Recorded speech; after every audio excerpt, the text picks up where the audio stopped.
Welcome, Mandeep. It is absolutely a pleasure to spend this time with you today and understand more about your experiences of leading during the COVID pandemic. What I'd like us to do, Mandeep, first of all, is to hear a bit about you, your role, and then we'll hear from you, your memoirs, and I'll follow up then with some questions for you. So first of all, Mandeep, can you tell me a little bit about yourself and what it is that you do? Oh, thanks, Gemma. Hi, and thank you for having me here today. So my name is Mandeep Lally, and I'm a junior sister on a neurology and renal ward.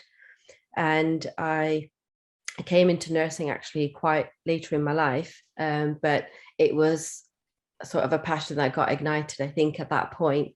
And I've just followed my dream really, and became a nurse. Worked within surgery and medicine in my trust that I'm with at the minute, and had been introduced to the Florence Nightingale Foundation quite early on in my career. And ever since then, it's sort of, I suppose, opened a lot of doors and has helped me to achieve and become sort of the nurse that I am now, and be able to speak out and have the confidence as well to be able to speak up and have a positive voice, and lead me into a direction of a leadership sort of role within a band 6 sister in my trust. And that's kind of just where I am at the minute. And also I'm doing a travel scholarship as well with the Florence Nightingale Foundation, which is really exciting. And again, it's enabled me to network with a lot of other nurses and clinicians, both nationally and internationally as well. Wonderful. Thank you so much, Mandeep. And you and I connected through your scholarship, and you shared with me, very generously shared with me, the memoirs that you'd written about your experience of leading during the COVID pandemic, and particularly moving into the role as a new sister at that time. And it struck me how powerful those words were, and that it would be important for us to capture those and share with others who have shared your experience, and also those that will need to understand your experience, because they will have the power to help us to think about how we support staff moving forward from this. So I'm going to pause now, Mandeep, and turn my camera off and hand over to you to read your memoirs, and then we'll follow up with some questions. Okay, great. Thanks, Gemma. So this is sort of a nurse's story. So it's my story, and it's called A Brave Face. And it starts off with the beginning. So I headed into a new job, a step up the ladder, I was told, into a leadership role. I was encouraged to go for it and told I was ready. You'll make a good leader, they said. It will be the best opportunity, they said, and in the right direction, they said. You'll learn lots, they said. You'll love it, they said. That was then. That was when things were simpler. That was when things seemed clearer. It's 3 months in now, and I'm still finding my feet, still feel like I need a push, still feel new to it all, still feel like I need to learn more, still feel vulnerable. Then it hits us, just like that, expectations a mountain high. A brave face is handed to me and fellow sisters alike. They depend on us more now. They rely on us, we're told. They need answers from us, we're told. They need leadership now more than ever, I'm told. But I still feel vulnerable, still feel afraid, still feel like I can't do this, no lie. But I put on my brave face and say, I can do this, I say this, I lie. I don't feel that passion, I don't feel that buzz, that feeling of achievement, happiness or pride. What's that? It's just doubt. I feel numb, but I box it up inside, and I don't let it out. It's not the way a leader should be, not ever, not now. Don't judge me, please, understand. I love helping people, making them feel better and safe, but now I need help, a surety, a safe space. I want to keep going. In my mind, it can't tell, but my body says no, and I feel it more grow. I refuse to back down. I refuse to accept. I just push through it and ignore all these signs. I feel wrecked. This brave face I have on will help me get through. It will help me. It's true. It will help me get through. I can't today. And she sees it. She knows. I'm stopped as I approach to go into that room. Not you, not today. She has it, you stay, says my manager today. I see the other sister. She's all donned and away, brave face and all, as she helps him in his last day. I thank God in that moment that she went there that day, for my brave face today was not here to stay. In the middle of it,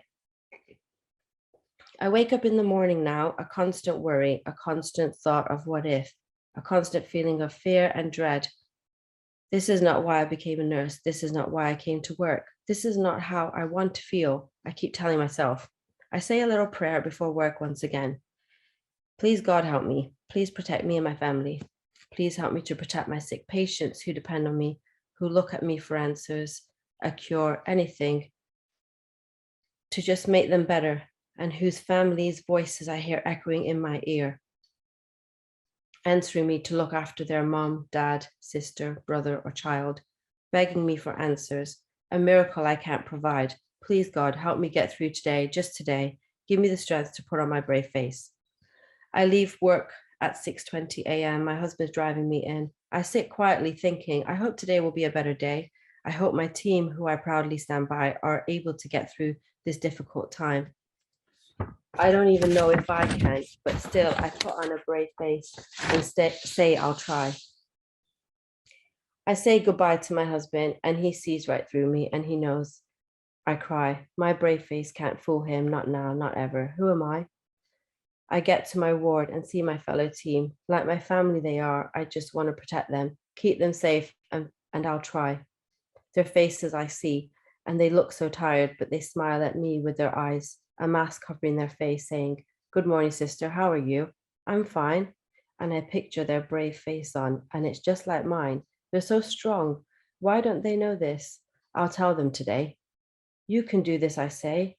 I say this to myself, like I'll take my own advice and sit down for handover, not a minute too late, and as quiet as a mouse. After handover, we say our goodbyes and our good nights to the night staff who are leaving the ward, one at a time, quietly and tiredly, their brave faces still on. I know a tough night they have got through and faced on.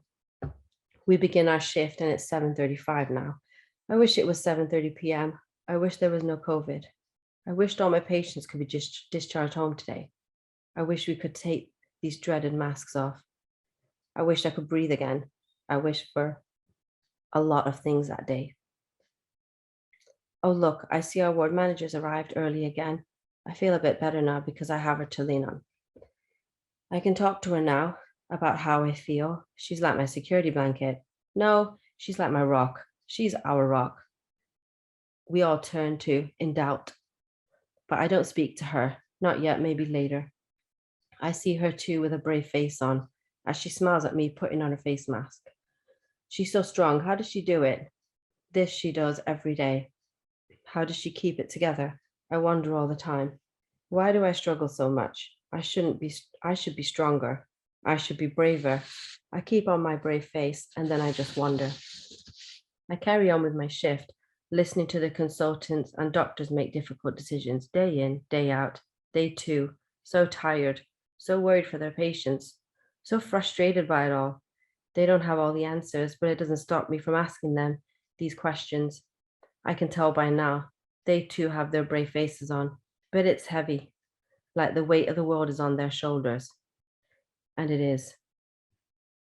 It's now lunchtime, 12:30. Oh no, I did it again. Forgot to have my breakfast. Well, at least the team did. They went on their break. And that's so important. It's okay, I'll go after lunchtime, I say to myself. The ward's really busy again. I'll just keep it on. This brave face, my brave face. It's 2 p.m. now. Team huddle time. So I gather the team and hope that they're fine. It's important we do this so I know how they're doing, so we can have a catch up and I wish for a cuddle. I can give them the plans for their patients' care going forward. We have a couple of discharges today, so that's good news, I say. But that patient we're looking after, the one in the side room, who FaceTimed with his family today, like every day, the one whose family we spoke to every day, he won't make it home, I was told today. He's not doing well and he's dying, I say. I think he's not got long. He'll be staying with us now. Until the end, I must stay strong. How do I say this to them? How do I tell my team? Not even this brave face of mine will survive that. It's mean. How do I tell them when I have tried to motivate and convince them, keep their hopes up? How do I tell them it will get better when I don't even know myself? Still, I keep on this brave face, but I know they can see right through me. There's no time to replace. I feel their eyes right on my face. They know as much as I do that this was coming. They too now are frustrated, tired, defeated. What do I say? I am too. I don't know how much longer I can keep on this brave face. My heart's racing now, but don't worry, I'll be fine. My manager spots me and we walk into the office. She shuts the door and I just sit down. She takes one look at me and knows from my frown. She knows my brave face has failed me, no doubt. She knows I'm not coping. She knows I'm not me. She does what she does best with her bravest face as she tells me, it's okay not to be okay, she tells me. I'm doing well, she tells me. I can get through this. She hands me a tissue as I sob like a baby. What's wrong with me? I should be better than this. I should be stronger than this. I shouldn't let my brave face fail me. You're only human, she says. As she says, she has her moments too, she says. We're all nurses. We come to work to help our patients, and you do, she says. We care for them and we want to ease their pain and suffering. Then she goes on to say, we're not heroes. Sorry, she says, not heroes, we're not. We're nurses to our patients. We laugh with them, we cry with them, we look after them in the most vulnerable times, and we get them better so they can come home to their families most of the time. But this deadly virus, it's challenging us in ways we've never thought of, and every single nurse out there feels the same sort of. This heaviness on your chest, on your heart that you feel. I feel it too. We're nurses, not heroes, she says. That's why we carry this so close to our hearts. That's compassion we have. It's what keeps us going. It's what we do. Now you keep doing what you do. I'm always going to be here for you, day in and day out. Why does she always know what to say? That's why she's such a great leader, no doubt, I say. So I'll take a minute, I wipe my tears away and once again stand up and put on my brave face. It's nearly 3:00 now. And a HCA asks me, have you taken your break? I shake my head and say no. Have you had a drink? She asks. I say no, but I say I'll go now as she offers to make me a drink in her very polite way. You too should be having your break on time, you know. You're always making sure we go. You need to look after yourself just as much, you know. She's so right, I tell her. So I go for my break, but don't eat much, it's too late. My Weetabix, I'll leave it. I pull out a bag of crisps. I'll make myself a cup of tea. And as I take a sip, I realize just how much I needed this right away. She was right. I do need to look after myself. So I promise myself I will. I do. Another piece of advice I don't take, I don't do. I check my phone. I have messages from my husband, my kids, asking me how I am today. I didn't message them back in the morning as I used to each day. So they were worried, of course. I would be too. I'm okay. My day's going fine, I text my husband back. I feel bad for lying to him. But what do I say? How do I relax? I'm a wreck. Everything's fallen apart. I've broken down in the office and missed my breakfast. My patient won't recover this time and will die. It's not okay. No, I won't say this. Not now, not ever. What are we eating for dinner tonight? Are the kids okay? Has the dog been for his walk? I text back. Break's over now. I don't wait for a response back. That's half a shift done now. I feel exhausted and haunted. I'm haunted by this feeling. I can't shake it off. No matter what happens, I'm better off without a cough. The doctors catch up with me. It's time for the ward changes. I hope today the list will be more of discharges. I sit in their office, brave faces all around now. They crack on with their plans, looking so tired, so drained. The update's the same, no changes, no discharges, no hope once again. I continue on with what seems like an endless day of goodbyes to my patients, not knowing if they will be here in the morning when I return. An endless day For my colleagues, not knowing, will they be able to return the next day? Can they take another day of this? Can I? Who can say? As the night shift return for another night of uncertainty, they greet us all as they come on the ward. I see their brave faces on. How do they do it? If they can, so can I. They keep me going. They don't know it, but they do. As the day staff leave with me pushing them to go, and they say their goodbyes and leave out the door. The night after your sister, you also go. I will, I say. Just a few things I have to do. But I try to hide my eyes as I know they tell the truth. I have to gather myself, put on another brave face for my family at home, waiting to see me. I can't show them me. I can't show them this me and how hard my day has been. As I get into the car now, nearly a half hour after my shift ends, my husband smiles and says, "Hello, how are you?" And there it is. I burst into tears. He just lets me cry. Just let it out. It's okay. He knows before I even say anything how my day's been. As I reach home, I wipe my tears and put on a brave face. Yes, I put on a brave face. I open the door to my home and my children greet me with smiles, asking if I'm okay. Of course I am, as I smile away. We clapped tonight, Mama. Did you hear it? Did you see? And I nod at them smiling. Of course, my little pea. My dog sits at my feet, waiting for me to cuddle him. He senses I'm not okay as he follows me up the stairs. I lie awake in bed now, thinking and reflecting on my day. What could I have done better? Did I do my best? Did I support my colleagues enough today? Did I help my patients? Did I do my job? Questions I then ask myself every night and for nearly 6 months after. Now, a year on. I'm in a better place now. I had help, and that's no shame, no weakness, no blame. I come to work now, still brave face and all, but it's not the same face. It's more different somehow. It's scarred and drained from the storms it's withstood and tests that it's faced. It's now stronger, but still as graceful as ever. The reflection of this I see in those who stood by my side, all the nurses, all the doctors, the healthcare assistants, the housekeepers, the receptionists, the domestics, the porters, the hostesses, and the list goes on and on and on. The one thing I now know, we all had our brave faces on, but these aren't just brave faces. They are the faces, the strengths, and the resilience of mums, dads, sisters, brothers, daughters, grandmas and grandpas, of my colleagues like me. They're the faces of all of us who together we got through this. And together we survived this. A year on, and these brave faces of ours that changed our lives and those around us, we keep these aside, but with honor and pride. Our brave faces, our lives. This is a story of my brave face, a mom, a wife, a nurse.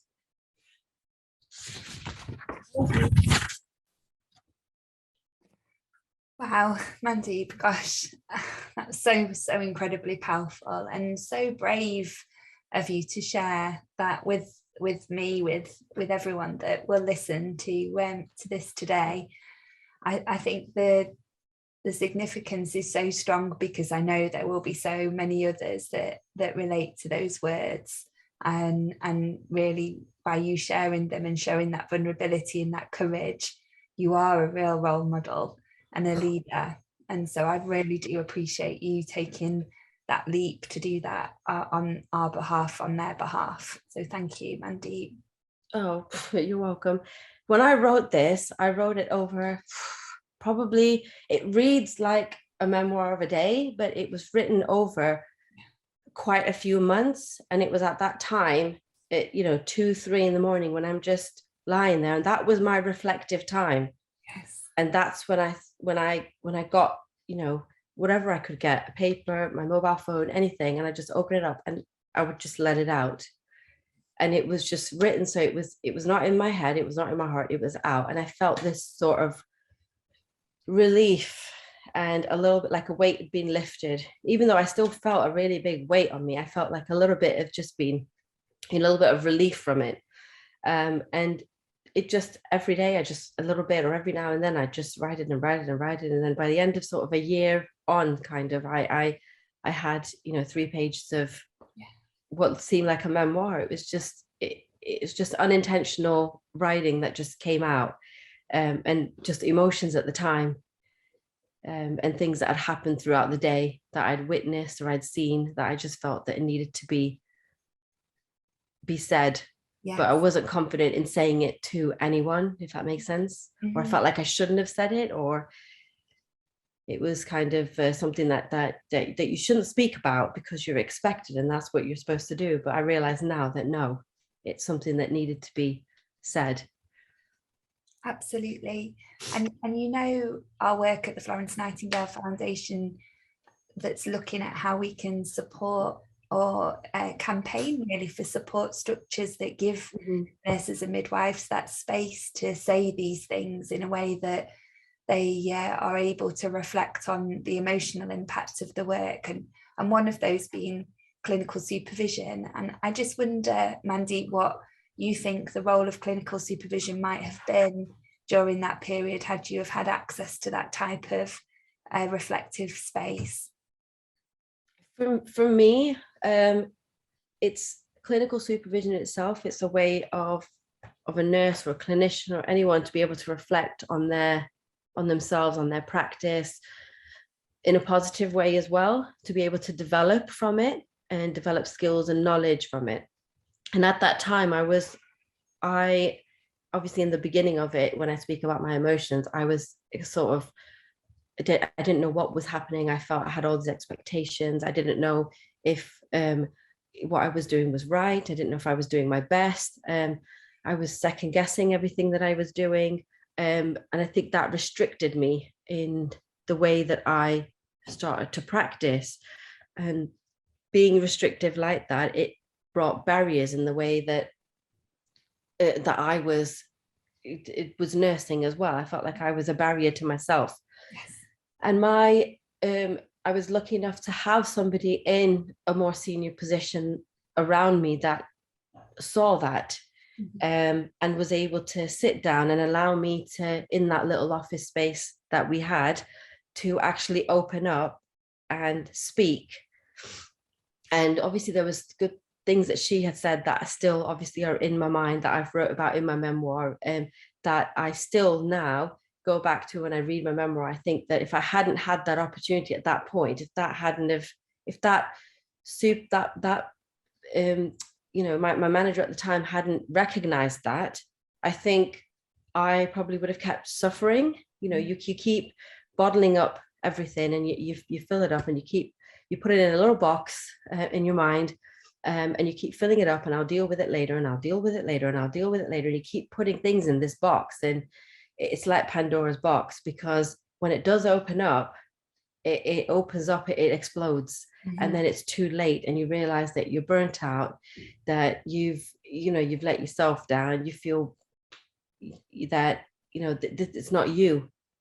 And I felt that at that point, I think, I suppose I felt like, because I as a nurse, I don't know if other nurses feel like this, but I am a fixer. I feel like I am a fixer, and I think that's why I went into care, because I'm going to fix this. I'm going to make these patients better. We're going to get them home, and you feel a sense of achievement at the end of the day, that you've done something and you've made a difference.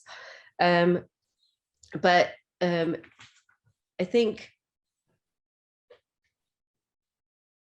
this pandemic in itself, it's made me realize that we don't always have the answers, and I don't have this magical potion to make patients better. I think at the time I needed that, and that's what I was trying to do.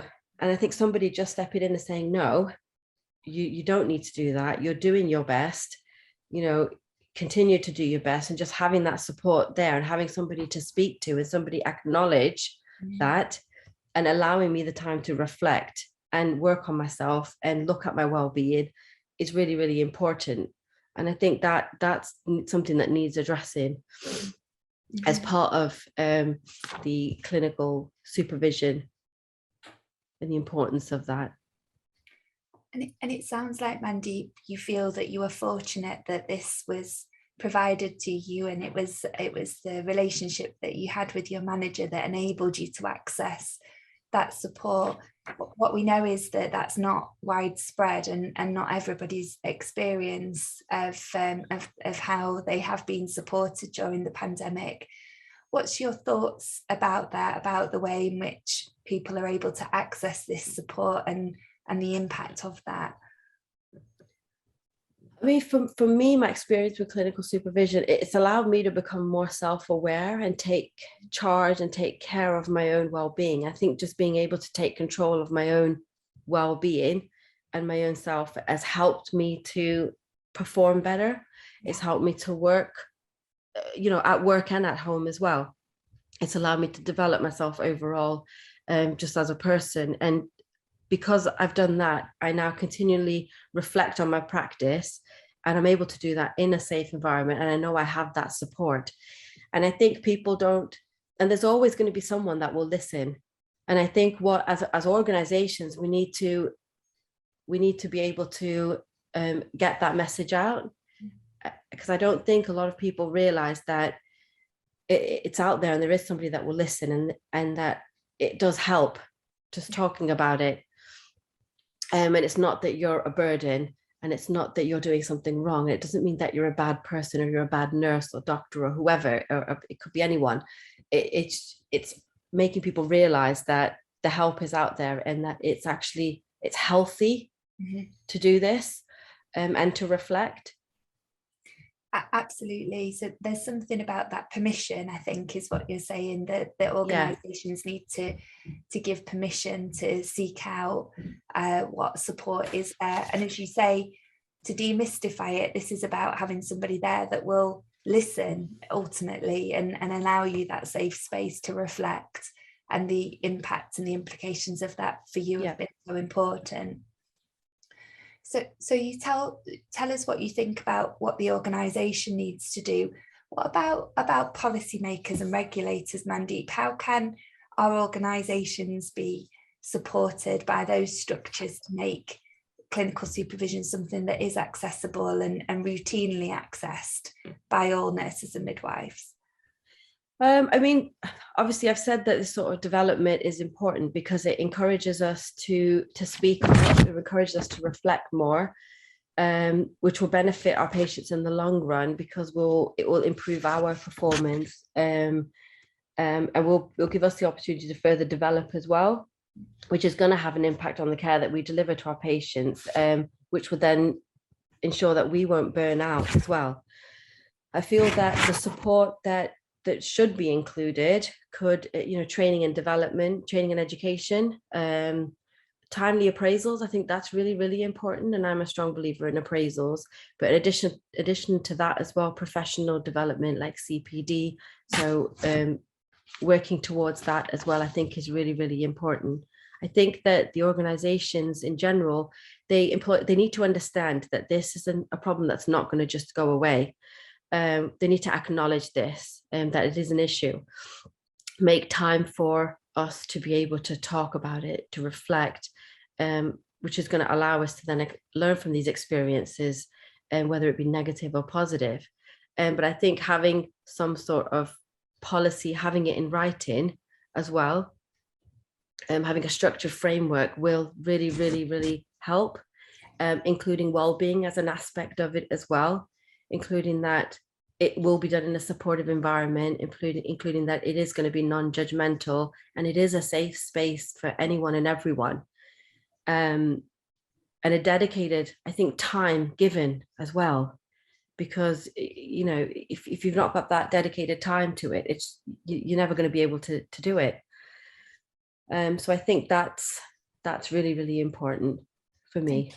Thank you, Mandeep.